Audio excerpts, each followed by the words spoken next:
Bonjour. Bonjour à tous, bienvenue.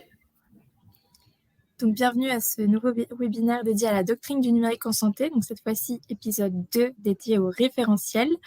L'épisode 1 est déjà disponible en replay. C'était sur...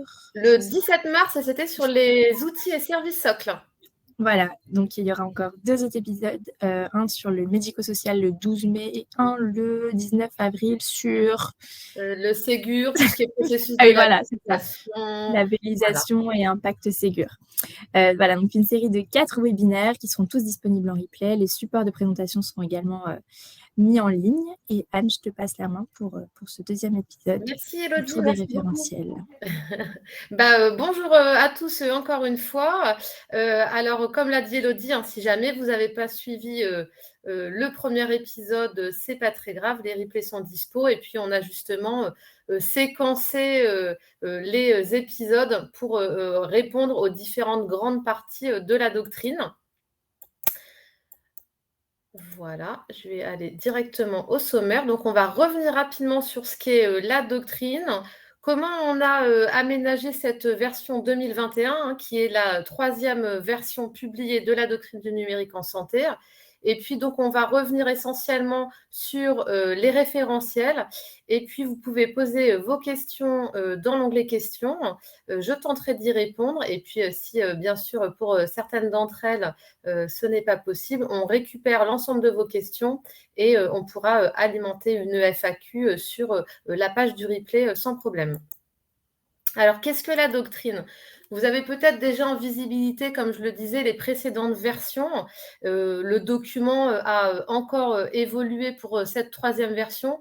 La doctrine, c'est un petit peu, on pourrait dire, la version littéraire de la maison qu'on a tous maintenant, je pense, bien en tête.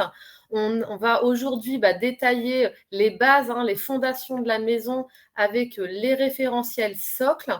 Et puis, dans le premier épisode, on s'est plus attardé en effet sur les services.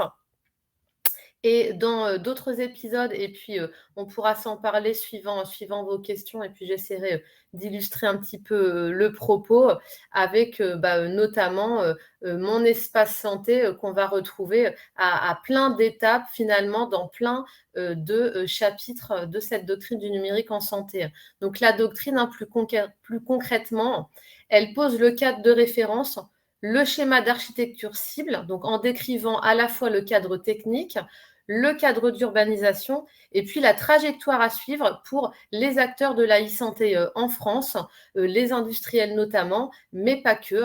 Et puis cette doctrine, elle va s'adresser largement à notre écosystème, celui de la santé, sur les champs sanitaires, mais aussi sur le médico-social, puisque dans cette 3e version, on a intégré pleinement la trajectoire du médico-social. Auparavant, un document complémentaire a été publié. Dans cette version 2021, on intègre complètement le médico-social et c'est pour ça que le 12 mai, on vous propose un webinaire dédié au médico-social. Donc, on reviendra sur les chapitres significatifs, les principales actions, les principaux jalons qui concernent le secteur du médico-social. Alors, cette doctrine, elle est rédigée à plusieurs mains. Il y a beaucoup d'acteurs qui participent à la complétude des chapitres. Bien sûr, l'Agence du numérique en santé, la délégation au numérique en santé, le ministère, le Health Data Hub, l'assurance maladie, la direction générale de l'offre de soins. Et puis, on concerte largement cette publication avec un partage à l'ensemble de l'écosystème, les acteurs régionaux avec lesquels on évolue beaucoup, les industriels, mais c'est une concertation publique et je vous invite tous à y participer, notamment lors de la prochaine mise en concertation qui devrait avoir lieu du coup à peu près cet automne. Donc cette doctrine, elle s'adresse vraiment aux porteurs des services numériques en santé, qu'ils en assurent la maîtrise d'ouvrage. Donc, c'est par exemple les groupements régionaux d'appui au développement de la santé, les GRAD qu'on va retrouver dans chaque territoire, les établissements de santé auprès des DSI par exemple, et puis la maîtrise d'œuvre avec les éditeurs de solutions logicielles, les intégrateurs et les usagers de ces services professionnels usagers, voilà, on est tous concernés. Et donc, c'est en ce sens que je vous disais un petit peu rapidement quand on avait vu sur la maison, qu'on va retrouver des impacts au travers de mon espace santé, des impacts en lien avec l'ensemble des informations qu'on peut trouver dans la doctrine. Alors cette version 2021, elle a été, comme je vous le disais tout à l'heure, un peu réarticulée. Donc au niveau du sommaire, on a un peu réagencé les choses. On a une grande première partie où vous allez retrouver les outils pérennes de la doctrine, c'est-à-dire le macro-planning récapitulatif, la feuille de route des priorités 2022. Donc ça, c'est un outil transversal à l'ensemble des chapitres dans lequel vous allez pouvoir visualiser les principaux jalons. On va retrouver le schéma d'architecture cible qui lui aussi est mis à jour régulièrement. Et puis, on a intégré dans cette première partie, du fait de la présence française à l'Union européenne notamment, l'intégration donc de la doctrine dans la feuille de route e-santé de l'Union européenne. Et puis une synthèse, bien sûr, une synthèse qui vous permet, dans ces centaines de pages aujourd'hui, et j'en reparlerai, de pouvoir capter voilà, les premiers messages, d'avoir un premier vernis sur le contenu de la doctrine du numérique en santé. Alors, on vous le disait, le premier épisode a été dédié au chapitre 4, donc que vous voyez à droite, où on listait l'ensemble des services socles, même si pour quelques services, voilà, on pourra s'en reparler aujourd'hui. Mais voilà, c'était vraiment l'épisode 1 qui est revenu sur l'ensemble de ces données, le service socle MS Santé, mon espace santé bien sûr, le bouquet de services aux professionnels, etc. Et puis aujourd'hui, on va plus se concentrer sur le chapitre 3, donc avec notamment les programmes Open et SunES et tout ce qui va être référentiel. Pour l'épisode du 19 avril, donc sur tout ce qui est Ségur du numérique en santé, les impacts du Ségur sur les différents chapitres, l'outil convergence, voilà les différents programmes de labellisation. Donc ça sera le 19 avril. Et puis Élodie vous a mis les liens dans le chat. Vous pouvez déjà vous inscrire, c'est bien sûr ouvert à l'inscription dès maintenant. Donc au niveau du contenu de chaque chapitre, ce qu'il faut avoir en tête, c'est que dans la mesure du possible, on fait le maximum pour que les chapitres soient rédigés avec, on va dire, des étapes que vous voyez ici, qu'on puisse rappeler la doctrine, la trajectoire, les différentes étapes pour parvenir aux résultats attendus, la synthèse des actions clés, les impacts tant côté maîtrise d'œuvre, côté industriel et éditeur, que maîtrise d'ouvrage pour les structures sanitaires, les grades ARS, etc. Et puis, on a intégré en effet, quand c'était nécessaire, au sein des chapitres, les impacts concernant les directives européennes, les impacts liés au Ségur et ceux liés au médico-social. Et puis, en savoir plus qui va vous permettre justement d'aller vers de la documentation liée à la thématique.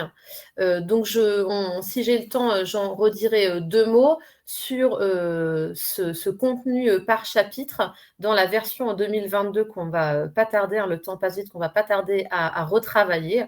On va justement essayer vraiment de refondre notamment la forme de la doctrine. Vous l'avez peut-être vu, là, on est à près de 200 pages, ça devient voilà, assez complexe de pouvoir entrer dedans. Donc, on va essayer de vous proposer vraiment une refonte en profondeur de cet outil. Et puis, comme je vous le disais, on concertera largement et on sera notamment avec le stand de l'ANS à Santexpo, 17, 18, 19 mai, pour vous en dire plus et vous faire participer activement à la refonte de cette doctrine. Alors, pour rentrer un petit peu dans le dur des chapitres liés au référentiel socle, voilà un petit peu le programme. On va revenir sur le programme Open, sur le programme SunES.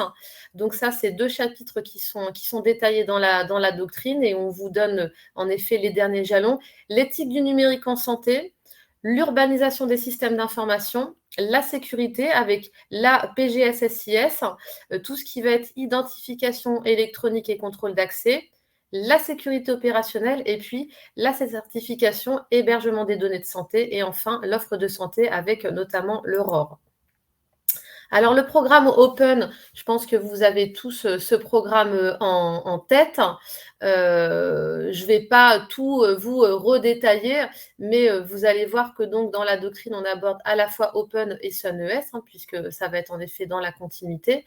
Ce programme, il concerne voilà la stratégie de transformation du système de santé, hein, au travers de Ma santé 2022 et il fixe un plan d'action stratégique pour les systèmes d'information hospitaliers de production de soins à horizon 5 ans.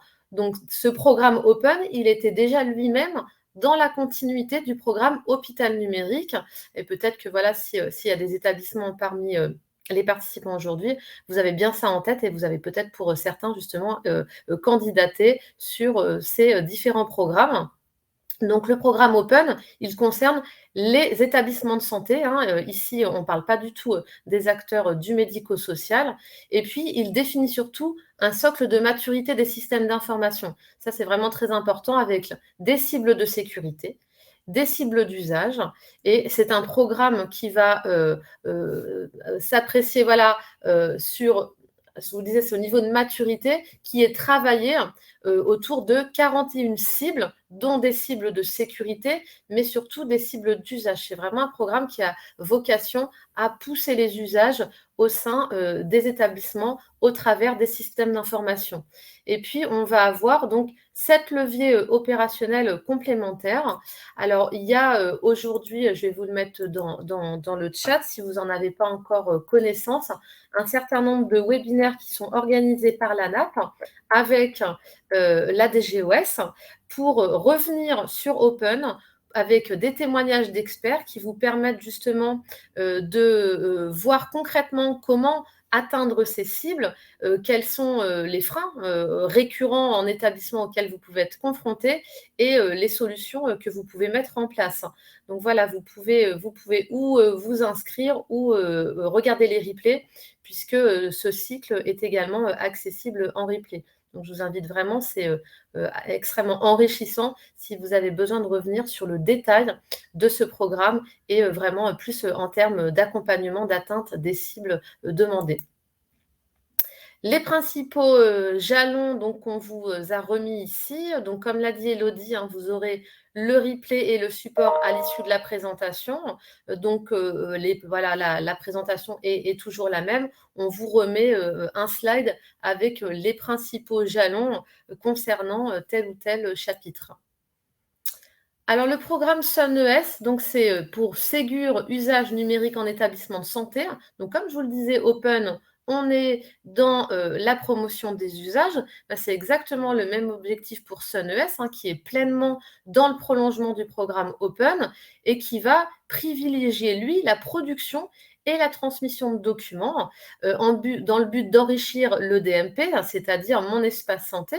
Et donc là, si on s'attarde un petit peu, vous avez vu sans doute, sinon je vous invite à le faire, on vous remettra les liens donc à candidater si vous êtes concerné aux fenêtres de SunES. On a amorcé en ces début de mois d'avril une large vague d'expérimentation hein, dans 151 établissements à l'échelle du territoire pour travailler justement sur mon espace santé, sur les cas d'usage d'alimentation du DMP et puis également sur les échanges entre messagerie sécurisée de santé, MS Santé, et messagerie citoyenne au travers de mon espace santé. Donc ça, c'est vraiment des objectifs hein, qui sont présents dans SunES, qu'on va travailler dans le cadre de cette expérimentation. Et puis, comme d'habitude, il y aura un retour d'expérience, des enrichissements hein, qui vont servir évidemment à alimenter la suite des travaux, qui vont servir à alimenter notamment l'évolution des indicateurs IFAC. Donc, on pourra s'en reparler. Mais voilà, c'est en tout cas dans les objectifs de ce programme de se concentrer sur l'alimentation du DMP et sur la promotion des usages des messageries sécurisées de santé, MS Santé. Donc, comme je vous le disais, ça pose un certain nombre de nouvelles exigences et au niveau des principales actions, donc on vous rappelle ici les fenêtres d'ouverture pour pouvoir candidater. Donc c'est notamment la fenêtre 2 hein, qui est actuellement ouverte aux candidatures et vous retrouverez le lien hein, en bas à gauche du slide si vous avez besoin, si vous souhaitez en savoir plus. Alors, l'éthique du numérique en santé, c'est un chapitre qui est présent depuis le début hein, dans la doctrine du numérique en santé. Et voilà, on voulait revenir dessus. Il y a notamment bien le référentiel d'éthique qui est disponible et on va notamment aborder ces critères éthiques. Si je prends un exemple concret, c'est le processus de référencement au catalogue d'applications de mon espace santé. Quand les éditeurs vont candidater pour une de leurs solutions, ils vont devoir remplir un certain nombre d'exigences en termes de sécurité, d'interopérabilité, d'urbanisation, mais aussi en termes d'éthique. Et c'est extrêmement important voilà, dans les valeurs qui sont portées au travers des outils qui seront disponibles au sein du catalogue d'applications de mon espace santé.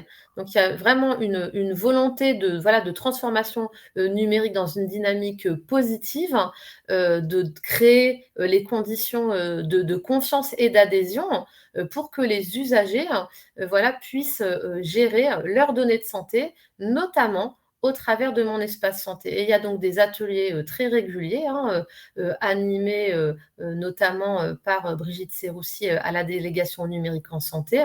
Et c'est une thématique voilà, extrêmement active actuellement et qui finalement voilà, irradie sur l'ensemble des outils qu'on est amené à travailler. Donc là aussi, on vous a remis un certain nombre de jalons.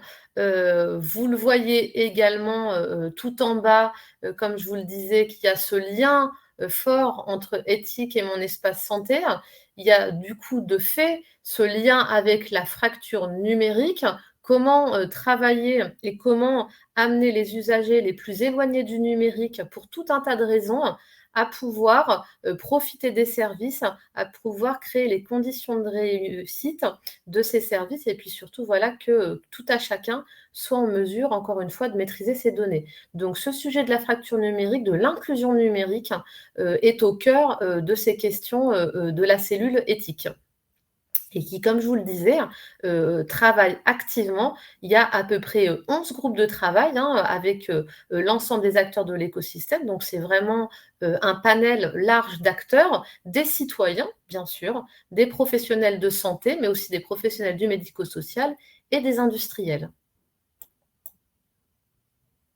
Alors, l'urbanisation des systèmes d'information de santé, comme je vous l'ai dit en introduction, on publie notamment le schéma d'architecture cible en première partie de la doctrine. On a également à disposition donc le cadre d'urbanisation sectorielle hein, qui a été publié en 2019 et qui va décliner pour les systèmes d'information de santé les règles d'urbanisation à respecter pour ces systèmes, issus notamment du cadre d'urbanisation européen et du cadre d'urbanisation des systèmes d'information de l'État. L'idée, c'est vraiment d'assurer une cohérence à l'ensemble de ces systèmes d'information et c'est indispensable, bien sûr, pour définir, voilà, appliquer un certain nombre de principes d'urbanisation pour que ces services entre eux fonctionnent parfaitement bien. Donc, les services métiers vont vraiment avoir à vocation hein, d'alimenter le catalogue de services métiers disponibles au niveau national, notamment, comme je vous le disais, via mon espace santé et prochainement via le bouquet de services aux professionnels. On en a parlé un petit peu lors du premier épisode. Et puis, je pense que dans la prochaine version, donc dans la V 2022 de la doctrine, on reviendra plus largement sur ce qui va constituer le bouquet de services aux professionnels. Et puis, voilà, ça sera évidemment pleinement complémentaire au pan usagé avec mon espace santé. Revenons sur la PGS-SIS. Donc, c'est la politique générale de sécurité des systèmes d'information de santé. Cette PGS-SIS, elle s'adresse à tous les acteurs de la santé et du médico-social. On va retrouver deux types de documents au sein de cette PGS-SIS. c'est à la fois les référentiels et les guides de bonne pratique. Alors si je reviens un petit peu sur, les, référentiels, on va retrouver notamment, le référentiel sur l'identification électronique et vous avez peut-être, vu dans, les dernières actualités que donc depuis le 1er avril a été publié, le référentiel sur l'identification électronique, avec notamment donc les axes forts, qui, y sont, mentionnés, hein, les paliers successifs qui sont décrits, hein, qui vont permettre l'atteinte de cibles, et qui fixent l'horizon à atteindre à fin 2025.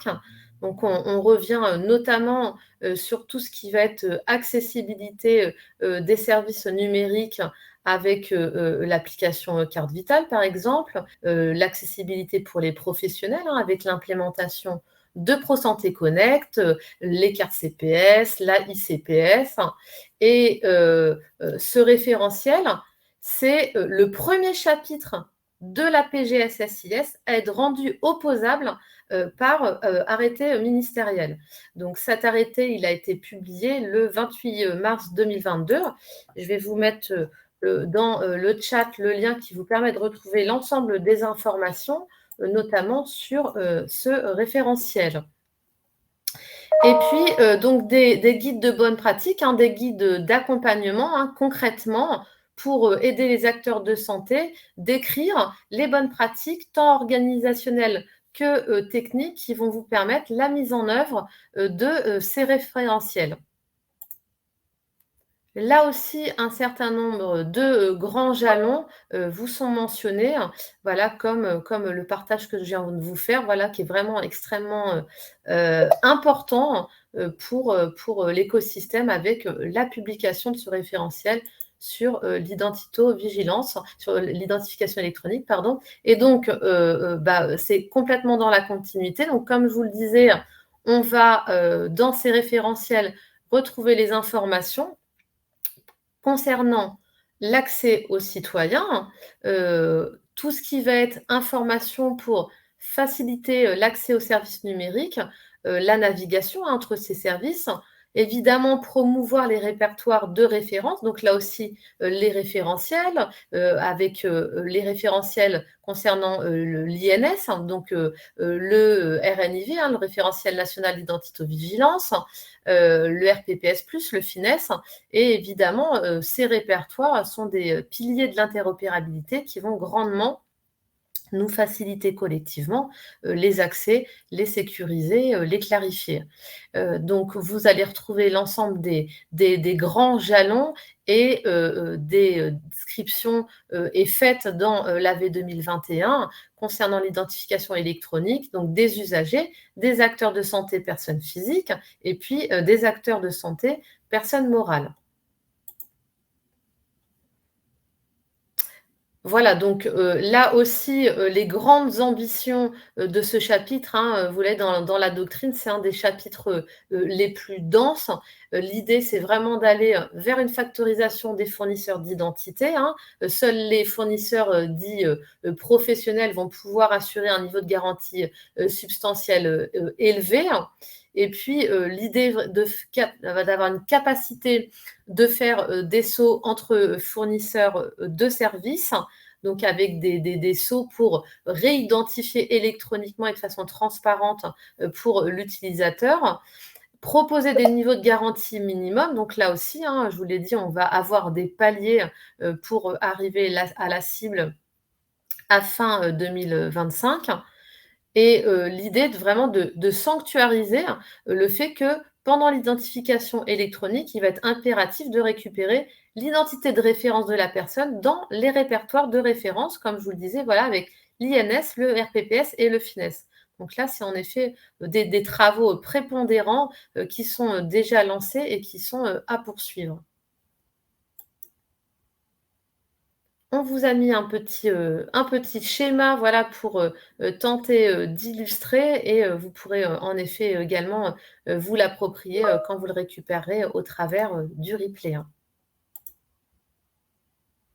Donc là aussi, on vous a mis quelques zooms qui sont faits dans la doctrine. Alors, plusieurs zooms Un zoom concernant les serveurs régionaux d'identité, hein, les serveurs régionaux de rapprochement des identités et de l'INS. Hein. Et puis évidemment, on vous rappelle que l'INS, ça va vraiment être la donnée pivot pour les échanges de données entre les acteurs de santé. Un zoom sur l'identité INS dans les GHT. Et puis, un zoom également donc, sur les acteurs spécifiques hein, qui référencent l'INS et le NIR. Et un zoom sur mon espace santé en tant que fournisseur de services avec, si vous l'avez déjà testé, donc l'enrôlement basé sur la carte vitale, des coordonnées hein, détenues par l'assurance maladie et l'envoi d'un code d'activation. Hein, c'est le code provisoire pour certains que vous avez peut-être déjà reçu ou que vous pouvez générer depuis le site Mon Espace Santé.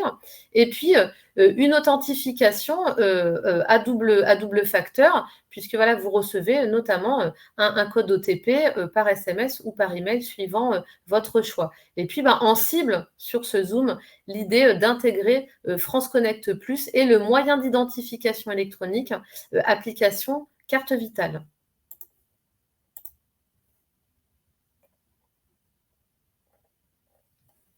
Alors, je me remets juste. Voilà.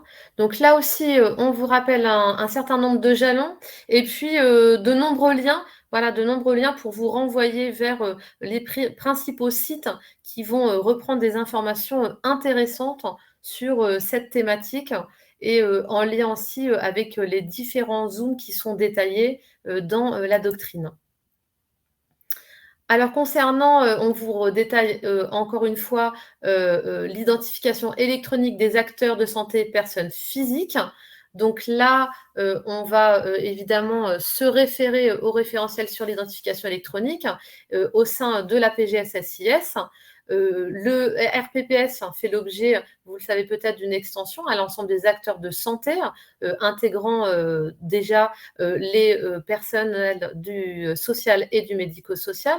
Et puis, on a fait la bascule, notamment Adélie, hein, des infirmiers dans le RPPS. Et cette bascule se poursuit pour les autres professions qui détenaient un numéro Adélie. Donc l'enregistrement au RPPS va permettre la distribution aux professionnels de moyens d'identification électronique comme la carte CPS et la ICPS. Donc il y a un niveau de sécurité bien sûr équivalent et ça voilà, c'est extrêmement important pour le développement et l'usage par les professionnels des services numériques. Donc on a vraiment ce référentiel voilà, technique et qui est à respecter pour les fournisseurs de ces services.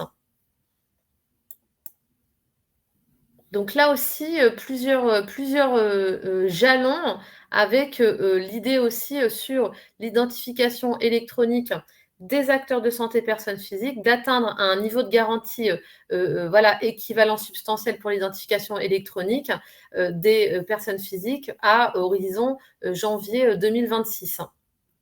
Donc là encore, on vous a mis un certain nombre de publications sur ce sujet précisément. Et puis, bien sûr, l'identification électronique des acteurs de santé personnes morales.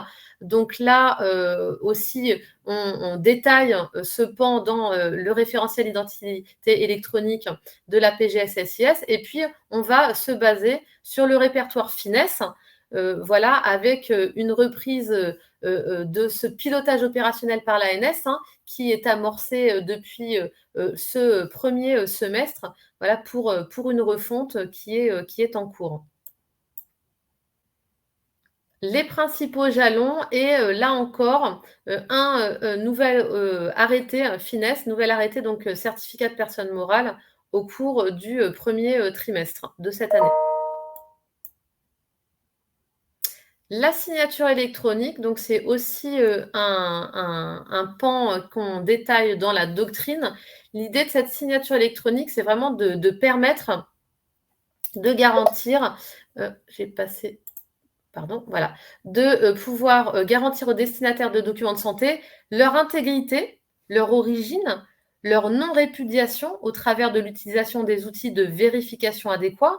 Et cela va vraiment permettre de partager des documents en toute confiance et de valider leur authenticité. Hein, on pense à des cas d'usage, par exemple, comme le partage de résultats de biologie médicale.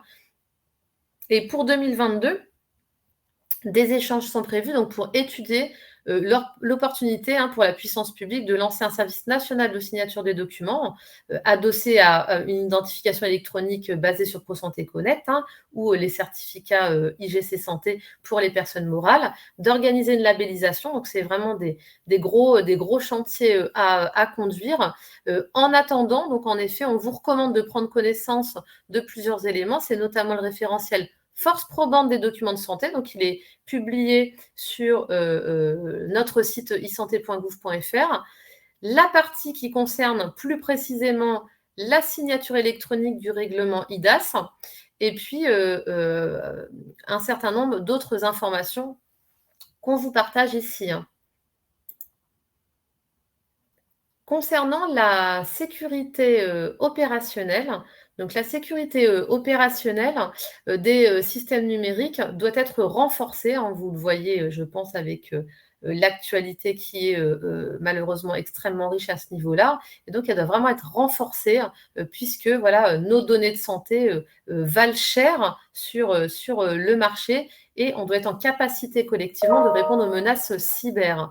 Donc, cette obligation, ces travaux, on fait naître, on fait renforcer les actions que l'ANS peut avoir sur ce sujet, avec notamment le CERT Santé, qui est, si j'ose dire, un véritable commando qui aujourd'hui agit sur plusieurs pans. Un pan évidemment sensibilisation, puisqu'il y a beaucoup de solutions qui viennent de la sensibilisation des acteurs, du fait qu'on va pouvoir expliquer et sensibiliser les professionnels, les structures à ces situations et surtout à faire en sorte d'éviter ces situations. Et puis un pan correctif, un pan plan d'action pour pouvoir réagir, accompagner notamment les structures en cas d'attaque. Donc là aussi, vous pouvez retrouver un certain nombre d'informations sur notre site internet concernant le CERT Santé.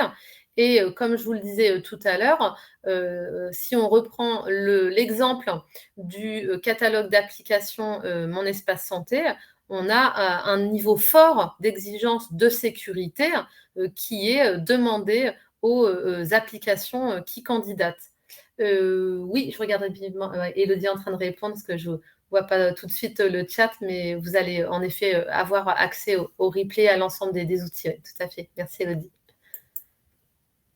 Donc là aussi, sur ce pan de la sécurité opérationnelle, les actions se poursuivent et vous voyez que 2022, ça va être une année extrêmement riche et constructive sur les actions à mettre en œuvre, avec notamment la publication d'un décret qui va préciser le rôle et les missions du CERT Santé, tel que présenté ci-dessus.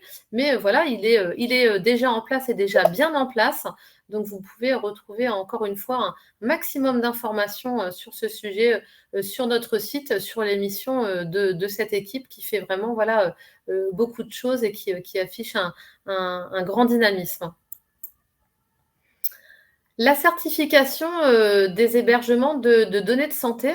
Donc, l'activité d'hébergement de données de santé donc, consiste à héberger les données à caractère personnel pour le compte de personnes physiques ou morales qui sont à l'origine de la production ou du recueil de ces informations.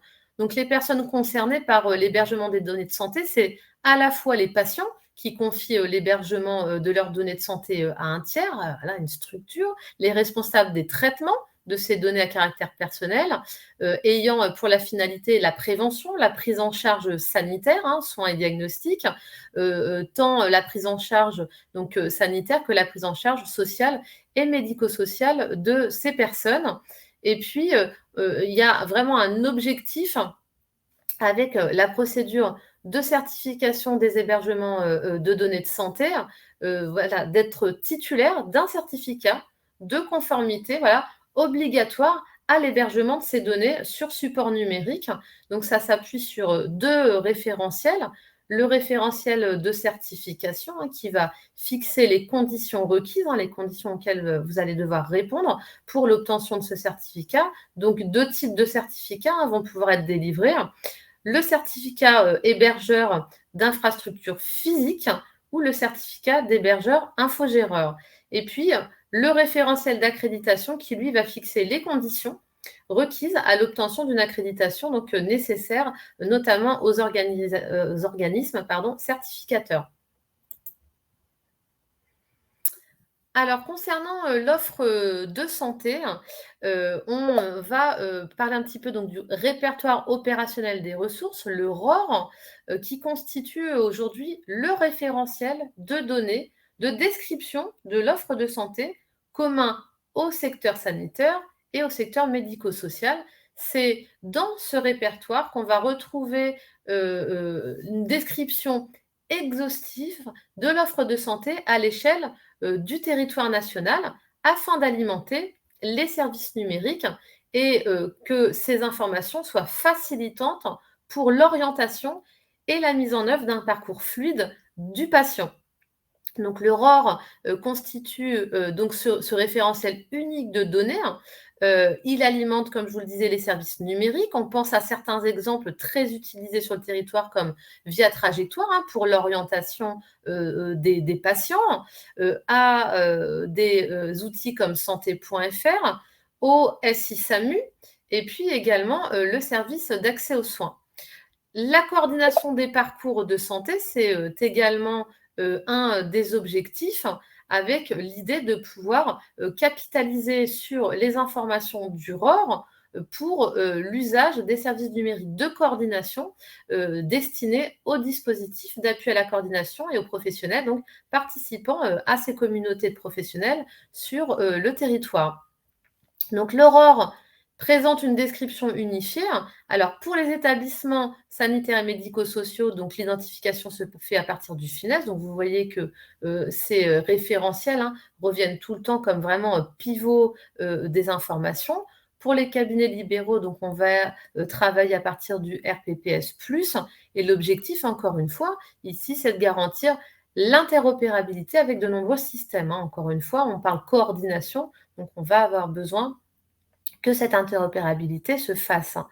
Et la consommation de données du répertoire opérationnel des ressources implique de s'inscrire à l'espace de confiance du ROR et bien sûr de respecter un ensemble d'engagements qu'on vous décrit dans le chapitre en question de la doctrine. Un certain nombre de jalons qu'on va retrouver également avec, vous l'avez peut-être en tête, au cours du 2e semestre de cette année, la livraison du premier jalon du ROR national, donc avec en cible l'idée de consolider l'ensemble des ROR régionaux sur la base du modèle d'exposition pour les applications consommatrices. Donc on est dans la première grosse étape pour aller vers un répertoire opérationnel des ressources à l'échelle nationale, s'appuyant sur les données collectées à l'échelle régionale. Donc, je vais regarder dans le chat, parce qu'il y en a peut-être à la fois dans le chat et ensuite j'irai sur l'onglet questions. Donc, les différents webinaires, ça, je pense que vous les avez vus.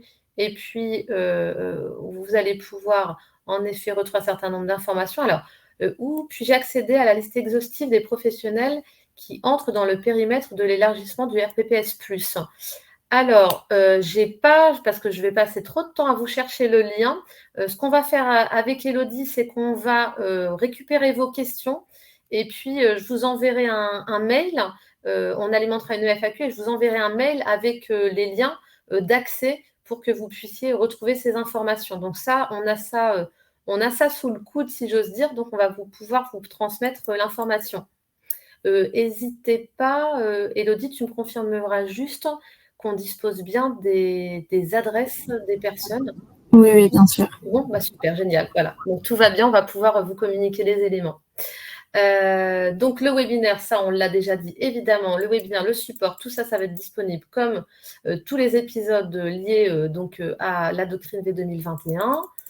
Je descends. Alors, est-ce que l'éventuel service national de signature permettra également de traiter des documents style convention d'usage des outils numériques? Je ne saurais pas vous le dire à date. Pardon, mais on va pousser ce cas d'usage justement aux équipes qui travaillent sur le sujet. J'ai pas, moi, en visibilité, l'ensemble des cas d'usage qui sont imaginés, mais voilà, c'est toujours intéressant d'avoir ces retours. Donc, si vous évaluez que ça peut être un besoin, on va le pousser aux équipes dédiées. Je descends. Ok, alors je retourne sur l'onglet questions. Moi, je navigue entre les deux. Je vais peut-être commencer par tout en bas. Voilà, c'est ça. Alors, un portail d'échange de données de santé pour fournir un devis de prise en charge à des professionnels de santé est-il concerné par le référentiel identification électronique? Portail d'échange de données de santé pour fournir un devis de prise en charge. C'est une bonne question. C'est une bonne question. Je ne veux pas vous dire de bêtises, mais en tout cas, vous êtes à minima responsable du traitement des données qui vont être mentionnées. Mais identification électronique, là, vous identifiez, est-ce que vous mentionnez du coup le patient? Est-ce que c'est un site sur lequel le patient crée un compte? Je ne saurais pas vous donner, c'est en effet une question très précise. Mais je ne veux pas vous dire de bêtises. Il faudrait qu'on pousse là aussi la demande à nos équipes pour savoir si ça entre dans ce cadre-là.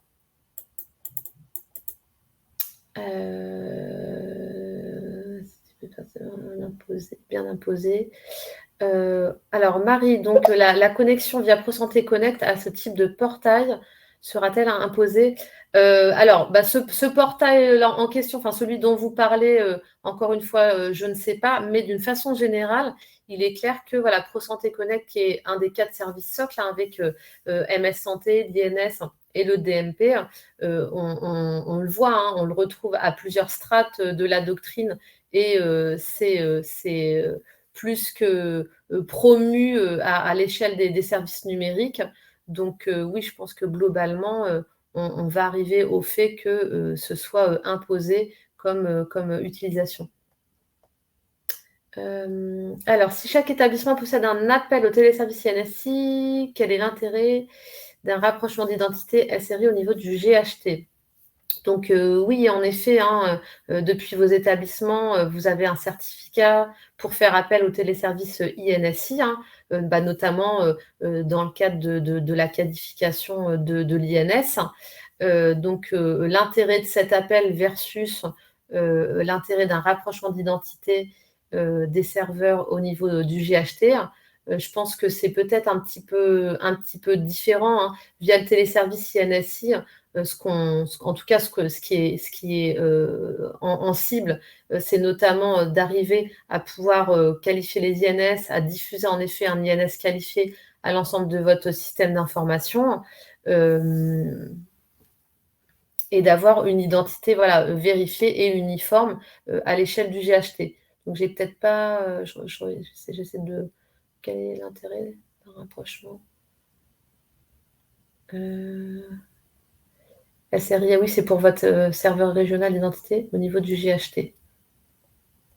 Écoutez, je regarderai plus précisément. Là aussi, on reviendra vers vous plus précisément sur cette question. Ah oui, voilà, ça c'est de détails. Donc, un portail pour des patients assurés pour déposer des factures. Ah, ok. Pour des prestations non remboursables, pour être remboursé, de référentiel d'identification électronique. Je ne veux pas vous dire de bêtises. Il faut qu'on regarde plus précisément. Votre question est bien précise, hein, vous l'avez bien redécrite. J'ai pas moi l'expertise pour rentrer dans le détail. En tout cas, vous validez si oui ou non vous devez faire appel à ce référentiel. Alors, je ne sais pas pourquoi le RPPS ne comprend pas le numéro de facturation des professionnels de santé attribué par l'assurance maladie. Là aussi, il faut que je vois avec les équipes qui gèrent le référentiel RPPS+. Ça, vous l'avez remonté. C'était la même. Alors, Ceci ont diffusé pour devenir national. Alors, comme on le mettait, donc le premier jalon vers le ROR national, si je reviens, donc, est prévu. Vous voyez ici, livraison du premier jalon du ROR national au deuxième semestre 2022. Et donc, oui, l'idée, c'est bien de basculer vers un ROR national et de décommissionner au fil de l'eau les ROR régionaux. Je ne connais pas à date les conditions financières donc, qui sont envisagées pour l'usage du service national de signature. On est trop au début là. Je pense qu'on est vraiment clairement trop au début. Mais voilà, typiquement sur ce genre de référentiel, il y aura forcément une mise en concertation qui vous permettra de réagir et de poser vos questions, de voir plus concrètement ce qui est prévu. Alors, je vais retourner sur le chat parce qu'il y a peut-être des choses qui ont basculé côté chat, oui.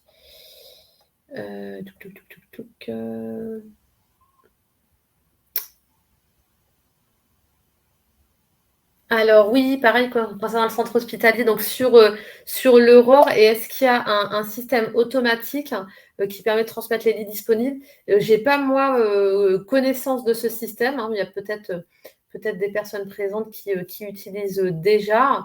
De même, je ne saurais pas vous dire si l'Aurore est ou peut être connecté directement à votre système d'information. Vous pouvez avoir un compte, ça c'est sûr, évidemment, pour alimenter. Mais là encore, il faudrait se rapprocher de la DGOS pour cette partie-là, pour qu'on puisse savoir. Mais on va s'en occuper, savoir si vous pouvez connecter ou pas directement votre ESI, en effet, depuis votre DPI ou autre.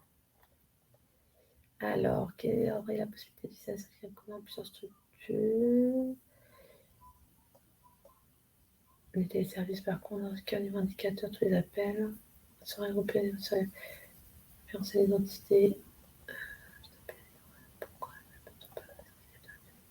C'est pareil, je ne sais pas, Marie-Pierre, vous dire entre, voilà, en effet, les remontées d'indicateurs sur ce cas précis, établissement juridique versus établissement géographique. Là aussi, voilà, on va prendre vos questions et puis les pousser aux équipes dédiées.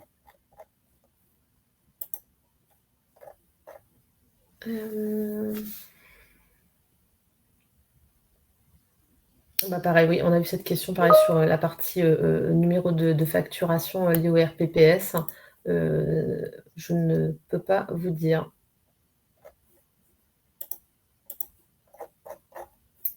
Très bien. Écoutez, donc on a vos coordonnées via les inscriptions, si je comprends bien. On va récupérer les questions du chat et de l'onglet questions pour pouvoir justement vous apporter des réponses ultérieurement. Et alors, l'inscription portail RPPS+, sera possible fin avril. Donc là aussi, au niveau des derniers jalons, je ne vais pas vous dire de bêtises. Je sais que ça avance vite, mais voilà, je ne suis pas au sein de ces équipes, donc je ne peux pas vous dire précisément si ça sera ouvert à fin de ce mois. Mais on prend les points, encore une fois, et on va les remonter aux différents interlocuteurs pour pouvoir vous pousser les éléments de réponse. Avant qu'on se quitte, donc je vous rappelle notre prochain épisode sur tout ce qui est impact Ségur, labellisation, outils convergence le 19 avril et le 12 mai, le sujet de la doctrine avec l'équipe du médico-social de l'ANS, donc qui vous présentera plus largement les impacts de la doctrine sur le secteur du médico-social. Merci à tous pour votre participation. Vous retrouverez rapidement là donc le replay, le support, et puis on se charge de vous pousser les informations concernant vos questions. Et bonne fin de journée, puis à très vite. Merci à tous, à bientôt. Au revoir.